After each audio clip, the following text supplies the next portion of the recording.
നമ്മുടെ PSC പരീക്ഷകളിൽ ഒഴിച്ചുകൂടാൻ പറ്റാത്തൊരു ടോപ്പിക്കാണ് ഭരണഘടന. അപ്പോൾ നമുക്കിന്ന് ഭരണഘടനയിലെ കുറച്ച് ചോദ്യങ്ങൾ നോക്കാം. ഇത് ഞാനിപ്പോൾ പറയുന്ന ചോദ്യങ്ങൾ മുൻവർഷ ചോദ്യങ്ങളാണ്. 2022 ഫസ്റ്റ് സ്റ്റേജ് പ്രിലിംസിലെ കുറച്ച് ചോദ്യങ്ങളാണ്. മൊത്തം 11 ചോദ്യങ്ങളാണുള്ളത്. ഇതിനകത്ത് കുറച്ച് ചോദ്യങ്ങളാണ് ഞാൻ ഇതിൽ ഉൾപ്പെടുത്തിയിട്ടുള്ളത്. ആദ്യത്തെ ചോദ്യം, ഡോക്ടർ സച്ചിദാനന്ദ സിൻഹയുടെ അധ്യക്ഷതയിൽ ചേർന്ന ഭരണഘടനാ നിർമ്മാണ സഭയുടെ ആദ്യ സമ്മേളനം നടന്നത് എന്ന്? ഡോക്ടർ സച്ചിദാനന്ദ സിൻഹയുടെ അധ്യക്ഷതയിൽ ചേർന്ന ഭരണഘടനാ നിർമ്മാണ സഭയുടെ ആദ്യ സമ്മേളനം നടന്നത് എന്ന്? ഇതിൻ്റെ ഉത്തരം വരുന്നത് ഓപ്ഷൻ സി ആണ്. 1946 ഡിസംബർ 9. ഡോക്ടർ സച്ചിദാനന്ദ സിൻഹയുടെ അധ്യക്ഷതയിൽ ചേർന്ന ഭരണഘടനാ നിർമ്മാണ സഭയുടെ ആദ്യ സമ്മേളനം നടന്നത് 1946 ഡിസംബർ 9-നാണ്. അടുത്ത ചോദ്യം പ്രസ്താവനാ രീതിയിലുള്ള ചോദ്യമാണ്.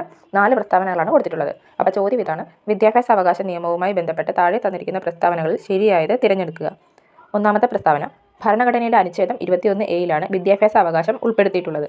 രണ്ടാമത്തെ പ്രസ്താവന, 6 മുതൽ 14 വയസ്സ് വരെയുള്ള കുട്ടികൾക്ക് വിദ്യാഭ്യാസം സൗജന്യവും നിർബന്ധിതവുമായി മാറി. മൂന്നാമത്തെ പ്രസ്താവന, എല്ലാ കുട്ടികൾക്കും ഗുണമേന്മയുള്ള പ്രാഥമിക വിദ്യാഭ്യാസം നൽകേണ്ടത് രാഷ്ട്രത്തിൻ്റെ ഉത്തരവാദിത്തമാണ്.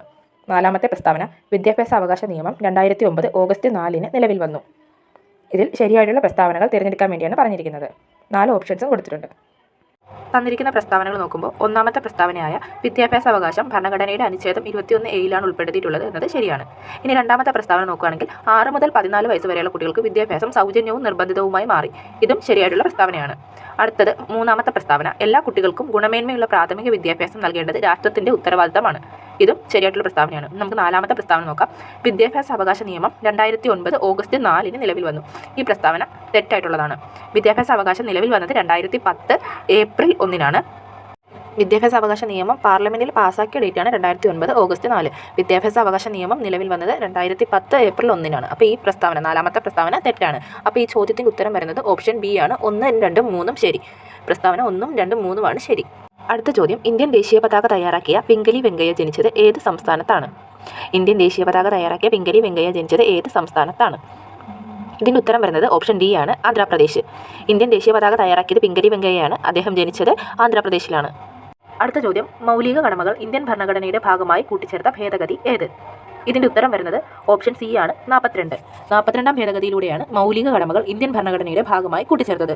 ഒരു കാര്യം കൂടി ഓർത്തു വെക്കുക, 42ാം ഭേദഗതി സമയത്ത് നമ്മുടെ പ്രധാനമന്ത്രി ഇന്ദിരാഗാന്ധി ആയിരുന്നു. ഇന്ത്യയുടെ പ്രധാനമന്ത്രി ഇന്ദിരാഗാന്ധിയും രാഷ്ട്രപതി ഫക്രുദ്ദീൻ അലി അഹമ്മദും ആയിരുന്നു. അടുത്ത ചോദ്യം, താഴെ പറയുന്നവയിൽ ഇന്ത്യയുടെ ദേശീയ വൃക്ഷം ഏതെന്ന് കണ്ടെത്തുക എന്നതാണ്.